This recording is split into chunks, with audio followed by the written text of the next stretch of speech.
So I just wanted to show how to go about setting up the reoccurring auto pay on an invoice. It's a little bit tricky in here and it can be super confusing because at the bottom of your invoice, you'll see two different pay buttons. The first pay button will not have an option for you to select to do auto pay. It just gives you the information to make a payment. That is because it's basically making the payment of whatever the total is on this due date.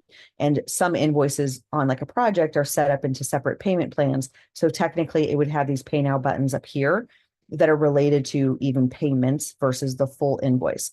This bottom pay now button, though, is for paying the entire invoice at once, and it does have the section for setting up auto pay. So if you click pay now here, it will load and it'll have the billing information, and then it has this option to turn on auto pay. And then that would allow you whatever information that you add in, you would be able to say pay and enroll, and that would get you set up on anything on this invoice moving forward.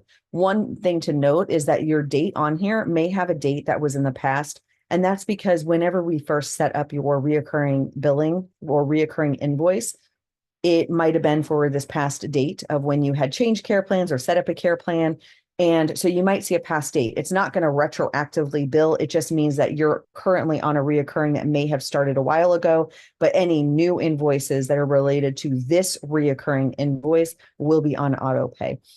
In the future, if for some reason you had us change your care plan, or if you have a separate invoice that is for if say you're on a monthly for a care plan and you have a separate invoice for annual for domain or for email or something like that, then you would want to set up auto pay on each of those invoices too. So it's a different thing. If you ever wanted us to put everything together into an annual invoice with all your services together, that is something that we can also do for you.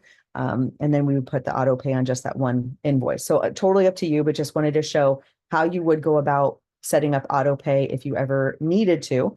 It is always with this bottom pay now button that you would have those features to be able to do that. If for some reason it doesn't show it, then that means that you're in a country or state that it doesn't accept it. Not state, but a country typically would be the only reason. So you should always see that. If you don't see it or have any issues, feel free to reach out to our team and we're happy to help you troubleshoot whatever's going on. Let us know if you have any questions. I hope that you have a wonderful rest of your day. Take care.